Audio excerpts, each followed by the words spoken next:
He thought he was saving a dog's life. He had no idea that dog would later save his. The wind cut through the valley like a blade, carrying needles of ice that stung his skin and burned his lungs with every breath. The world around him was nothing but white, endless snow, frozen trees bending under the weight of frost, and a sky so pale it felt like it could shatter. His name was Daniel. He hadn't planned to be here. 2 days earlier, he had left the small northern town before dawn, following an old supply trail that cut through the wilderness. It was supposed to be a simple journey, just a few hours across the valley to reach a hunting cabin on the other side. He had done trips like this before. The winter was harsh, but he trusted his experience, trusted the map, trusted himself. That was his first mistake. By midday, the clouds rolled in thick and heavy, swallowing the distant mountains. The temperature dropped fast. The wind rose, turning the quiet forest into a roaring tunnel of sound. Snow began to fall harder, erasing the trail behind him step by step. Still, he pushed on. He told himself he could reach the cabin before dark. Then he heard it. At first it was faint, almost lost beneath the howl of the wind. A sound that didn't belong to the storm. A weak, broken bark. Daniel stopped. The noise came again, closer this time, filled with panic and pain. He turned toward the frozen river that sliced through the valley like a pale scar. The surface was mostly ice, but dark cracks ran across it, where the current still moved beneath. Near one of those cracks, something was struggling. As he got closer, he saw the shape. A dog. Medium-sized, thick fur soaked and frozen at the edges, front paws scrabbling against the ice while its back half was submerged in the black water below. Its eyes were wide, wild with fear. Each movement made the ice crack louder, sharper. The dog was trapped. Daniel's heart slammed against his ribs. He knew the danger. He could see it. Thin ice, fast current. One wrong step and he would be in the water too, and no one survived long in water this cold. But the dog's cries cut through his hesitation. It wasn't going to last much longer. He dropped his pack and crawled low, spreading his weight as he moved toward the edge.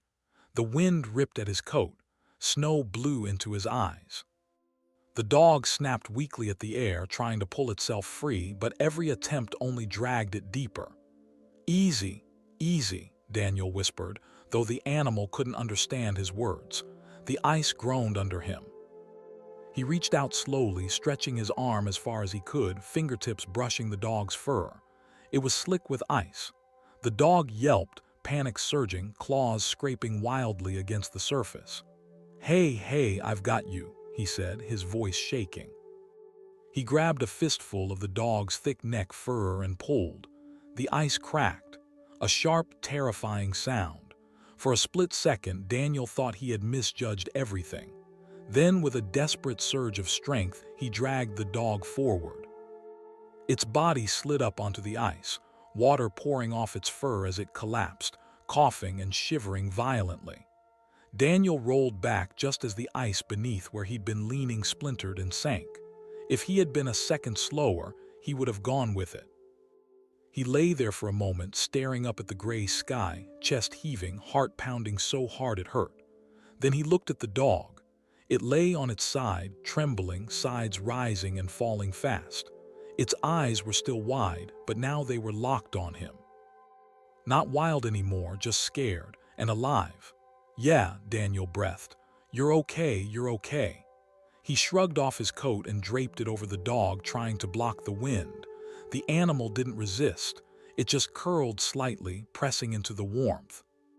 That was when Daniel realized how cold he was. His gloves were soaked, his sleeves wet from the ice. The wind tore through his layers, stealing heat fast. He forced himself up, muscles stiff, and scanned the white emptiness around him. The storm was getting worse. The clouds had dropped lower, swallowing the tree line. Snow fell so thick now it blurred everything beyond a few dozen meters. The trail he had followed was gone, erased completely, and the cabin he had hoped to reach, nowhere in sight. He swallowed hard. They couldn't stay here. He tried to coax the dog to stand. At first it didn't move, too weak, too frozen.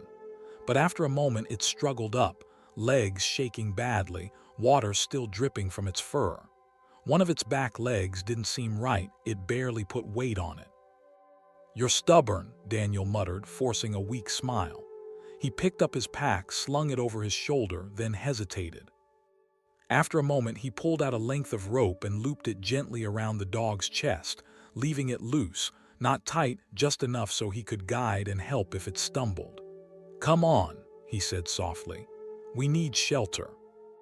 He turned away from the river and began moving toward the trees, hoping to find some protection from the wind, maybe a hollow, maybe anything that could block the storm. Behind him, the dog limped forward. It didn't try to run. It didn't try to bite. It followed. They hadn't gone far when the wind roared louder like something alive, and the snow thickened into a white wall. Within minutes, Daniel could barely see his own boots. The world shrank to a circle of swirling white and dark shadows of trees. He knew this kind of storm. Whiteout. Direction meant nothing now. Landmarks vanished. Sound echoed strangely, making it impossible to tell where anything was. He kept moving anyway. Stopping meant freezing. The dog stayed close to his side, occasionally bumping into his leg as if to make sure he was still there. Daniel could feel its body trembling through the rope. Minutes blurred into something longer. His thighs burned. His lungs ached. Each breath felt like fire. Snow packed into his boots. Ice formed on his beard and lashes. Then his foot plunged suddenly down. He stumbled, barely catching himself before falling forward into deep snow. He had stepped into a drift that hid a shallow dip in the ground. For a terrifying moment, he imagined what would happen if he fell and couldn't get back up. He pushed himself upright, shaking, and that was when he noticed something else. The wind had shifted. For a brief second, the snow thinned just enough for him to glimpse a darker shape ahead. Trees closer together, a break in the wind, shelter. Hope flared in his chest. "Come on," he urged, pulling gently on the rope. The dog responded, limping faster as if it sensed the change too. They pushed toward the trees, fighting every step. By the time they reached the edge of the forest, Daniel's legs were numb. His fingers felt like wood. But inside the trees, the wind dropped just enough to make a difference. It was still bitter, still deadly, but not as violent. Daniel leaned against a trunk, gasping for air, and looked down at the dog. The animal looked back up at him. For a long moment, neither moved. Snow settled on their shoulders in silence. "We're not dying here," he whispered. "Not today." Somewhere deep in the forest, the light was fading, and night was coming fast. The forest swallowed what little light remained. The sky above the trees turned from gray to a deep, cold blue, and shadows stretched between the trunks like long fingers. Daniel knew once darkness fully settled, the temperature would drop even more, and the wind would find its way back in. He couldn't let that happen. He forced his legs to move, guiding the dog deeper into the trees, searching for anything that could serve as shelter. A fallen log, a rock overhang, a hollow between roots, anything to block the storm. The dog limped beside him, breathing fast, each step uneven. Its fur was already stiffening with ice again. "Just a little more," Daniel murmured. "We'll find something." Minutes passed, maybe more. Time had lost its meaning. Then he saw it, a dark shape ahead, low to the ground. At first he thought it was just another pile of snow-covered branches. But as he drew closer, he realized it was the remains of a small lean-to, old, half-collapsed, built long ago from logs and bark. Snow had piled thick on top, but the backside was still pressed against a cluster of rocks, forming a shallow pocket beneath. Shelter. Not much, but better than nothing. Daniel dropped his pack and began clearing snow with his hands, ignoring the sting in his fingers. He dug until he could crawl inside. The space was tight, barely enough for two, but the rocks blocked most of the wind. He turned and motioned to the dog. "In here, come on." The dog hesitated, then squeezed in, curling against the back wall. It shivered violently, teeth chattering. Daniel crawled in after it, pulling his pack close and dragging loose snow and branches toward the opening to block the wind. Once inside, the world went quiet. Not silent, the storm still roared outside, but muffled, distant.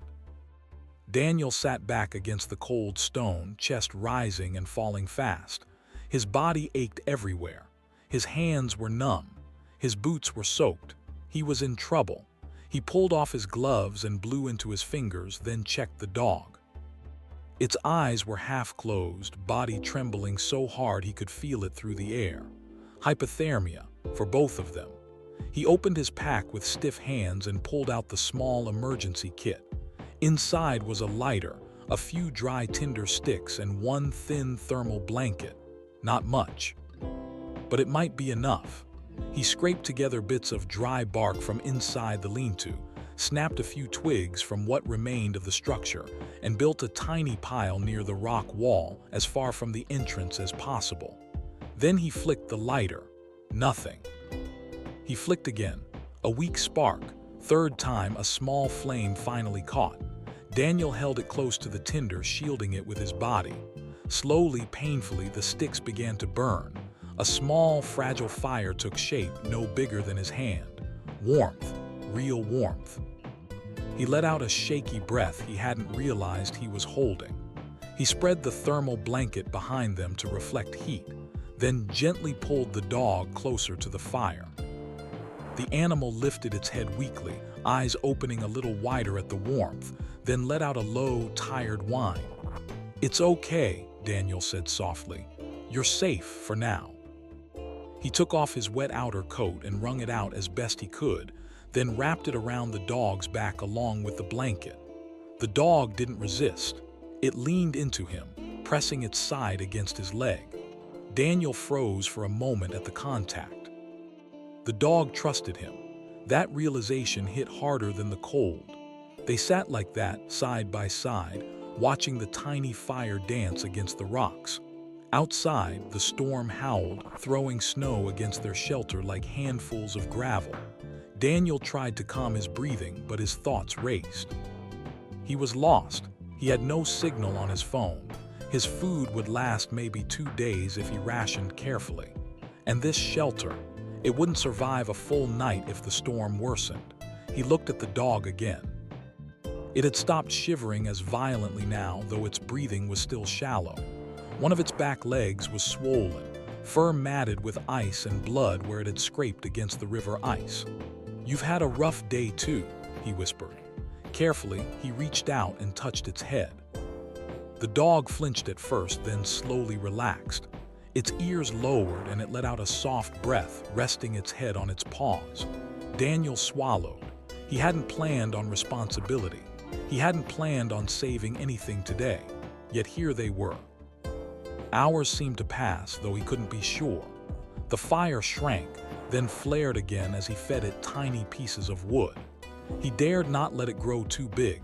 The space was too small, but he couldn't let it die either. Outside, night fully claimed the forest. Darkness pressed in from every side. Then, through the roar of the wind, Daniel heard something else. A sound that didn't belong to the storm. A low howl. He stiffened. At first, he thought it might just be the wind bending between trees. But then it came again, clearer this time, longer, sharper. A howl. The dog lifted its head instantly.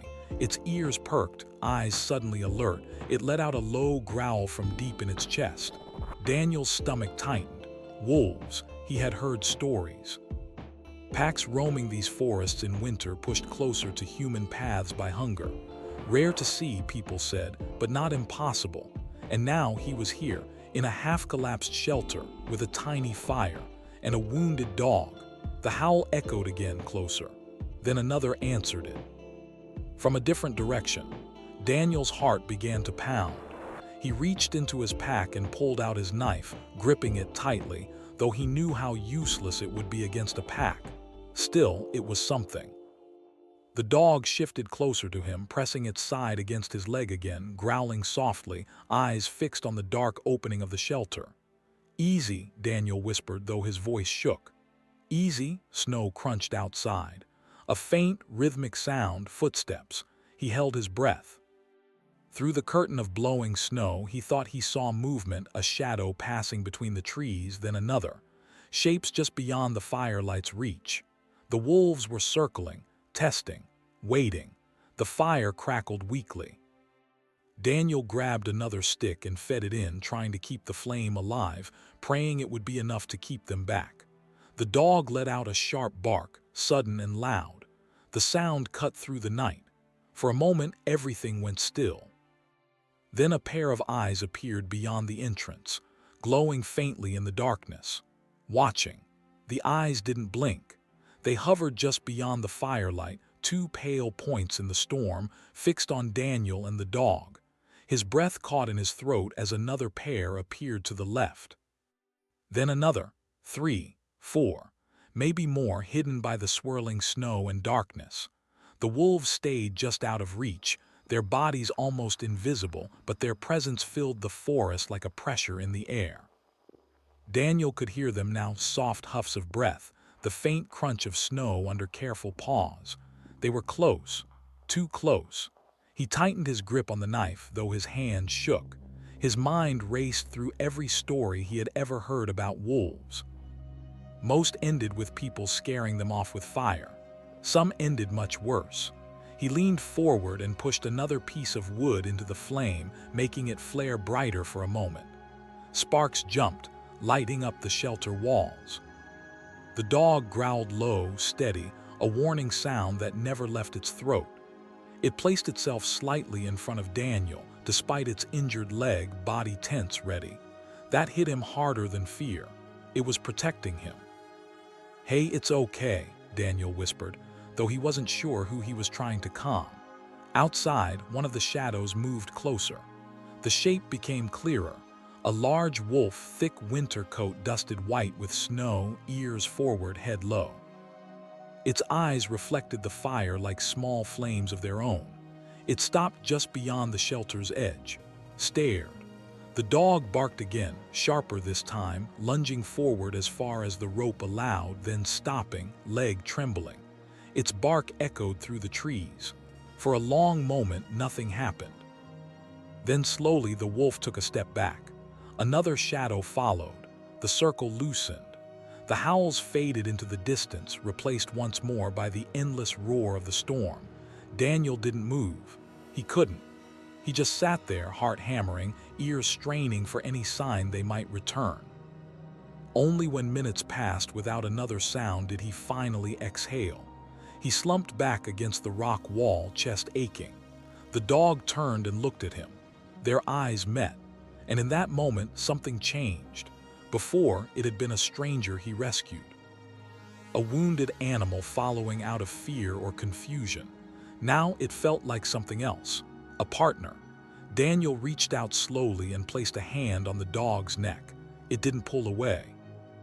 Instead, it leaned into his touch, letting out a low, tired sound that almost felt like a sigh. "Thank you," he whispered, not even sure why he said it. They sat like that, listening to the storm, feeding the fire in silence. The night stretched on. Daniel's body began to betray him. The adrenaline faded, leaving behind deep exhaustion. His eyes burned. His limbs felt heavy, slow to respond. He knew that sleeping in these conditions was dangerous. Hypothermia could take him if he let himself drift too deep, but he couldn't fight it forever. He forced himself to stay awake by focusing on small tasks, adjusting the fire, checking the dog's leg, counting his breaths. At some point, he noticed the dog had stopped shivering almost entirely. Its breathing had steadied. It lay curled close to the fire, eyes half closed but alert. That was good. For the first time since the river, Daniel allowed himself a fragile thread of hope. When the fire burned low, he fed it again, using almost the last of his dry wood. He knew he wouldn't be able to keep it going forever. But he hoped it would last until morning. If morning came, Hours later, or what felt like hours, the storm began to weaken. The wind dropped from a roar to a low, constant moan. The snow fell less violently. The darkness outside shifted slightly from pitch black to a deep, early gray. Dawn. Daniel blinked, surprised to find himself still awake. His head had drooped more than once, but he had managed to stay conscious. He crawled carefully toward the entrance and peeked out. The world was buried. Fresh snow covered everything, smoothing the forest into soft, deadly shapes. The storm had erased any sign of tracks, including their own, but the sky was lighter now. They had survived the night. He crawled back in and looked at the dog. "We made it," he whispered.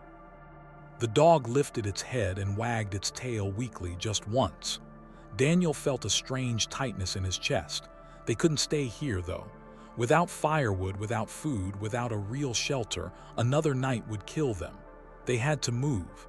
But where? He studied the forest outside. Without a trail, his only option was to try to follow the valley downhill, hoping it would eventually lead back toward the river and beyond that to some sign of human presence. It was a risk, but staying was worse. He packed up slowly, careful with stiff fingers. When he stood, dizziness washed over him, and he had to brace himself against a tree until the world steadied. The dog struggled to stand too, whining softly as it put weight on its injured leg. "I know," Daniel murmured. "I know. We'll go slow." He loosened the rope, turning it more into a guide than a tether, and they began moving through the snow, step by painful step. The forest was quiet now, too quiet. Every snapped branch made Daniel tense. Every shadow between trees looked like it might move, but nothing came. They walked for what felt like hours. The terrain sloped gently downward, just as he had hoped. That gave him some comfort. Valleys often led somewhere. Still, his energy drained fast. His stomach growled. His throat burned with thirst. He packed snow into his mouth occasionally, letting it melt, though he knew it wasn't enough. The dog stayed close, never wandering far, occasionally stopping and looking back at him as if checking that he was still there. At one point, Daniel stumbled, catching himself on a tree. His legs shook violently. He leaned there, breathing hard, vision swimming. "I can't keep this up," he whispered. That was when the dog did something unexpected. It moved ahead of him a few meters forward, then stopped and turned back, barking once. Daniel frowned. "What is it?" The dog barked again, then limped forward a little more, glancing back, tail flicking. It wanted him to follow. Against his better judgment, Daniel pushed himself onward. They moved through a cluster of trees and into a small clearing. And there, half buried under snow, barely visible, was something that made Daniel's heart jump. The corner of a roof, a structure.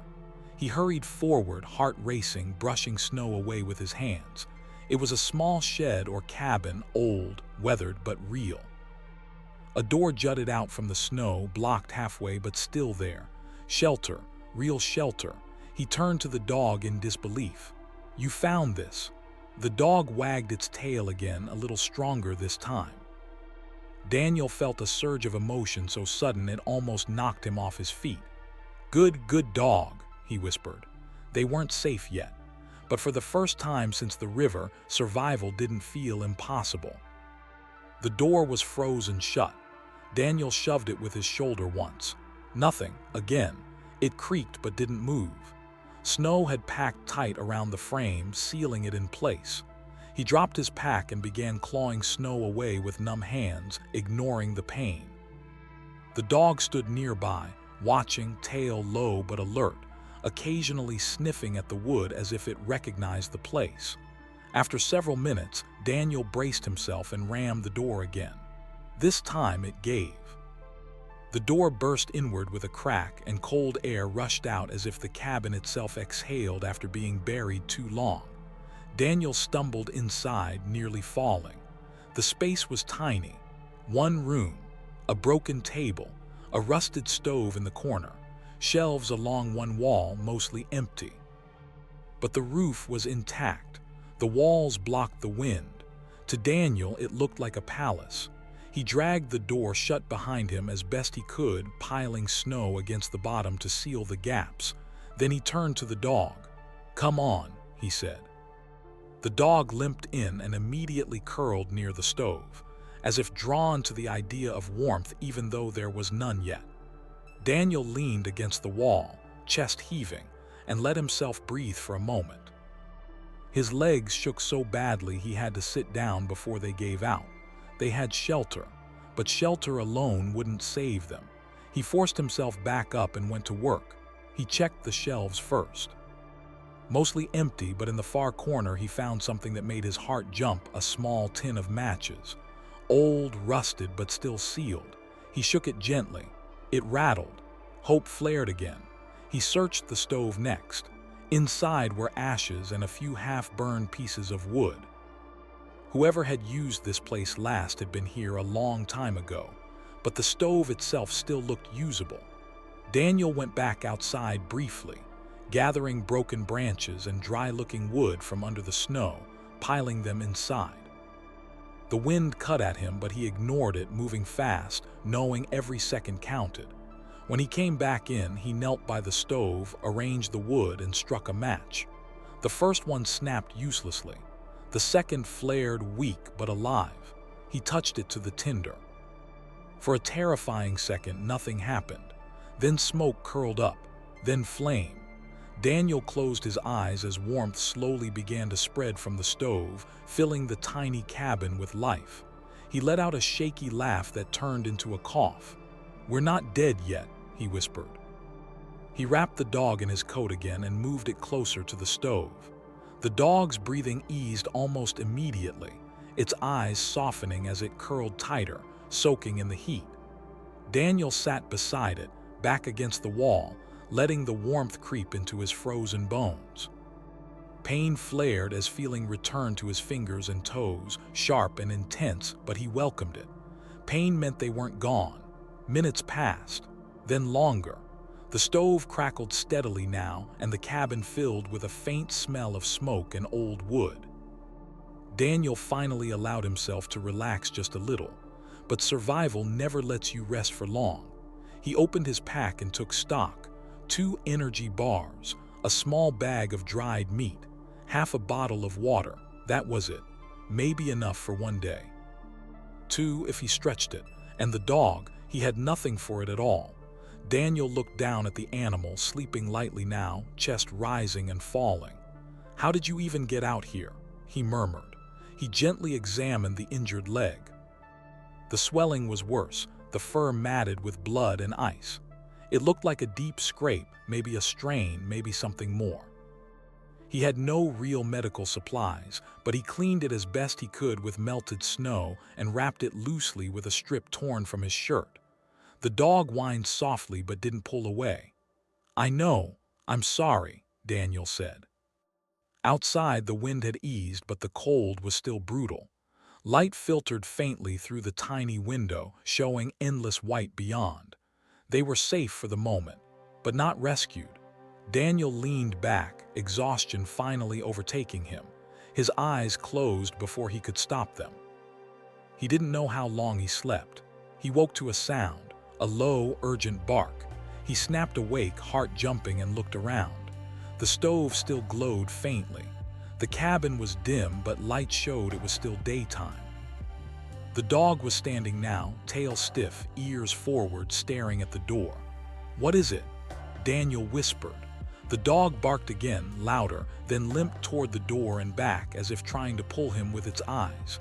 Daniel pushed himself up, body stiff and sore. "Easy," he said. "What do you see?" Then he heard it too, a distant rumble.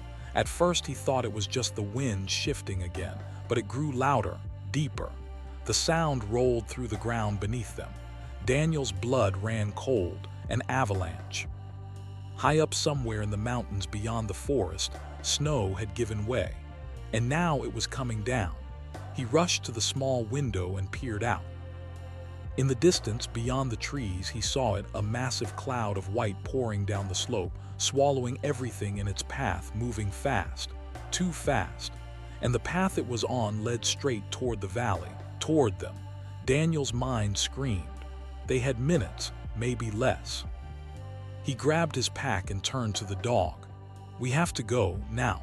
But the dog didn't move toward the door. It moved away from it, toward the back of the cabin, barking urgently, tail stiff, eyes locked on him. Daniel hesitated. "What are you doing?" "We need to get out." The rumble grew louder, shaking the cabin walls, snow falling from the ceiling in thin sheets. The dog barked again, sharper, then turned and pushed its nose against a section of the back wall, a pile of old boards and debris. Daniel stared, confused. Then he saw it. Behind the boards, half hidden, was a dark gap, a narrow opening, a crawl space. Maybe a storage pit, maybe something dug into the ground beneath the cabin. The avalanche thundered closer, the sound now like a roaring train. Daniel's heart hammered. Trust the dog or run blindly into the storm. He looked at the door, then at the hole, then at the dog staring at him, eyes fierce, unwavering. He made his choice.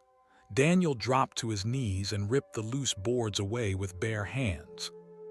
Splinters tore into his skin, but he didn't feel them. The rumble outside was deafening now, like the world itself breaking apart. Behind the boards was a narrow opening, barely wide enough for a person to squeeze through.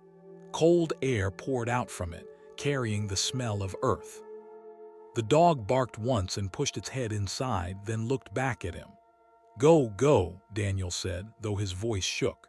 He shoved his pack through first, then dropped flat and crawled in after it. The space sloped downward sharply, forcing him onto his stomach. The dog squeezed in beside him, pressed so close he could feel its ribs moving as it breathed. Behind them, the sound exploded. A roar so loud it swallowed every other noise. The cabin shuddered violently. Snow and dust blasted through the opening as if the mountain itself was trying to rip them out. Daniel curled around the dog, wrapping his arms over its body, tucking his face down, bracing. Something massive slammed into the cabin. Wood cracked. The floor above groaned. Then another impact. The ground shook so hard his teeth rattled.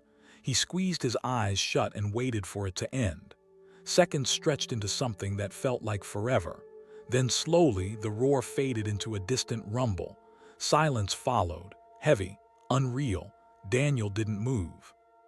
He was afraid that if he did, the whole world might collapse again. Finally, he lifted his head. Darkness. The opening behind them was gone, buried under snow and debris. They were trapped underground. "Hey," he whispered to the dog, touching its side. "You still with me?" The dog shifted slightly and licked his hand. Relief crashed over him so hard he almost cried. They lay there for a long moment, listening. No more roaring, just silence. And their breathing. Daniel began to crawl forward carefully, following the slight slope downward. The space widened a little, enough for him to push up onto his elbows. The walls were packed dirt, frozen solid, rough against his gloves. After a few feet, the tunnel opened into a small chamber. It was barely bigger than a closet. Low ceiling, dirt floor. But it was intact, protected. Somehow it had survived. Daniel dragged himself in and pulled the dog beside him. He sat with his back against the wall, heart still pounding. They were alive, but now they were buried. No light, no exit, and no idea how much air they had. Panic rose in his chest, tight and sharp. "Easy, don't panic." He forced slow breaths, counting them just like he'd learned years ago when things went bad in life. In, out, in, out. The dog pressed against him, warm, steady. That helped. He felt around in his pack and found his flashlight. He clicked it on. A weak beam cut through the darkness, showing the dirt walls and the dog's eyes reflecting back at him. He turned the light toward the ceiling. It looked solid. For now. Daniel swallowed. "We're stuck," he said softly, "but we're not dead, that's something." He checked his supplies again. One energy bar left, a few strips of dried meat, almost no water, and now no fire. The cold was already creeping back in.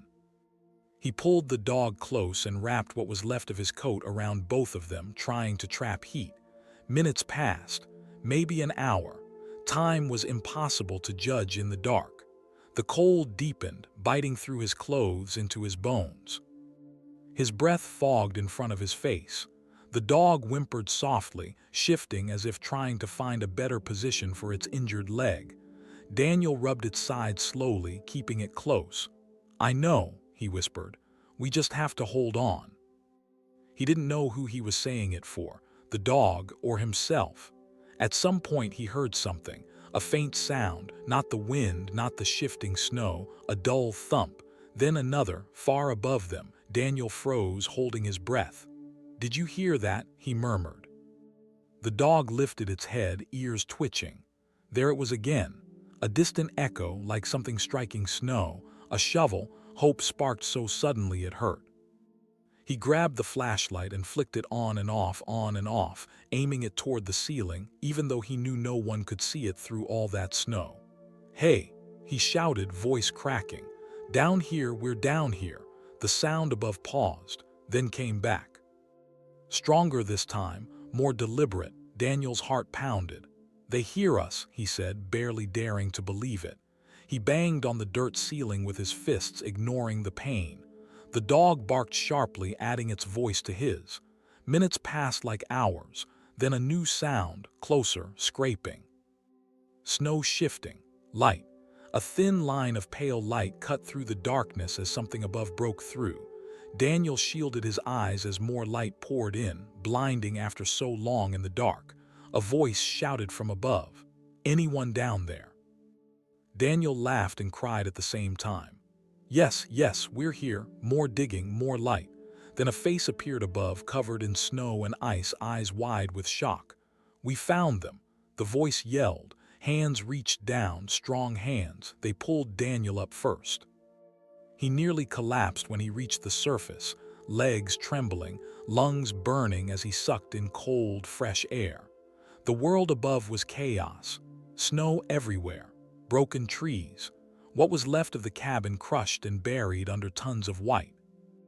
Rescue workers moved fast, shouting to each other, digging, searching. "Dog!" Daniel gasped, turning back. "My dog is still down there." "We've got it," someone said. Moments later, the dog was lifted out too, wrapped in a blanket, whining softly but alive. Daniel dropped to his knees in the snow beside it, hands shaking as he touched its head. "You did it," he whispered. "You saved us." The dog licked his face weakly. They loaded both of them onto sleds and rushed them toward the waiting rescue vehicles. Sirens wailed faintly in the distance. As they moved, Daniel looked back at the mountains, at the place that had almost taken everything, and at the dog beside him. He thought of the moment he'd found it, broken and alone in the storm. He had saved it, and in return, it had saved him. The world blurred past Daniel as the rescue sled bumped over snow and ice. Cold air burned his lungs, but it felt good after the darkness underground. He kept one hand stretched toward the dog, who lay bundled beside him, eyes half open, chest rising steadily. "Easy, buddy," Daniel murmured. "We're safe now." A rescuer jogged alongside them, checking his pulse, asking questions Daniel barely heard. His head throbbed and every muscle screamed, but he forced himself to stay awake. They reached the rescue vehicle, a heavy snowcat with its engine roaring, lights cutting through the storm-gray sky. Strong hands lifted him inside, then brought the dog in too. Warm air hit his face like a wave. Daniel let out a long breath he hadn't realized he was holding. Inside, medics wrapped him in blankets, checking his fingers and toes for frostbite, shining lights into his eyes. Someone gave him warm water in small sips. Another tended to the dog, carefully unwrapping the blanket to examine its injured leg. "Looks like a bad strain and some cuts," the medic said. "Lucky, no breaks." Daniel smiled weakly. Lucky is one word for it. As the vehicle rumbled toward the base camp, Daniel finally allowed himself to rest his head back. His eyes closed, but his mind kept replaying everything: the storm, the fall, the cabin, the roar of the avalanche. The dog's eyes urging him toward the crawl space. If he hadn't listened, he didn't finish the thought. They transferred him to an ambulance at the camp, where more medics waited. Bright lights, warm hands, calm voices. He drifted in and out as they checked vitals, wrapped his feet, started an IV. Through it all, he kept asking about the dog. "It's coming with you," someone said. Don't worry, that was enough. The next time he woke fully, he was in a hospital room. White walls, beeping monitors, the steady hum of heat. For a moment he panicked, thinking he was still buried, but then the smell of disinfectant and the softness of the bed grounded him. He was safe. A nurse noticed his eyes open and smiled. "Welcome back. You gave us a scare." Daniel tried to sit up, but his body protested. "The dog," he croaked. "Where's the dog?" She laughed softly. "Persistent, aren't you? It's okay. The dog's in good hands. The vet clinic took it in last night. Minor injuries, it's stable." Relief washed over him again. He lay back, eyes closing, letting the tension drain from his body. Over the next few days, Daniel learned what had happened. When he'd failed to return, his sister had contacted local authorities. A search team had been sent out despite the worsening weather. They'd found his abandoned trail and were closing in when the avalanche hit. The rescuers themselves had barely avoided getting caught. When they saw the destroyed cabin, they'd assumed the worst. But then one of them had heard barking. Faint, desperate, they defollowed it. Straight to the spot above the crawl space. Daniel listened to the story in silence, goosebumps rising on his arms. "That dog barking saved your life," one of the rescuers told him. "If not for that, we might have never known where to dig." Daniel nodded slowly. He's done that before. On the fourth day, they wheeled him out to the courtyard so he could get some fresh air. The mountain stood in the distance, calm and silent now, as if nothing had happened. A woman approached, holding a leash. At the end of it was the dog, clean now, fur brushed, a bandage wrapped neatly around its leg. Its tail wagged the moment it saw him. Daniel's heart jumped. "Hey," he breathed. The nurse helped him to his feet, and he knelt carefully as the dog limped toward him and pressed its head into his chest. Daniel laughed, then choked up, burying his face in its fur. "I thought I lost you," he whispered. The dog licked his cheek, tail wagging harder. The woman smiled. "I'm from the shelter. We took him in after the rescue. Turns out he didn't have a microchip. No owner came forward." She hesitated, then looked at Daniel. "But he won't stop pulling toward your room whenever we pass by." Daniel looked down at the dog, who was now sitting beside him, leaning against his leg like it belonged there. He didn't even think. "Then he's mine," Daniel said, "if that's allowed." The woman's smile widened. "I was hoping you'd say that." They handled the paperwork over the next few days. Daniel learned the dog was about 2 years old, likely abandoned or lost long before the storm. No one knew how it had survived alone out there, but Daniel had a name in mind. "Echo," he said softly one evening, scratching behind its ears, "because you answered when I called, and because your bark is the reason I'm still here." Echo wagged its tail as if it approved. Weeks later, Daniel walked out of the hospital on his own feet, still sore. Still healing, but alive. Echo walked beside him, leash loose, steps careful but steady. They went home together. Life didn't magically become perfect after that. Daniel still had nightmares, still woke up sometimes hearing the roar of snow in his head. Still felt the cold in his bones on quiet nights. But whenever that happened, Echo would lift its head, walk over, and press close until the shaking stopped. They started hiking again months later, though Daniel stayed far from dangerous slopes and checked whether reports like his life depended on it.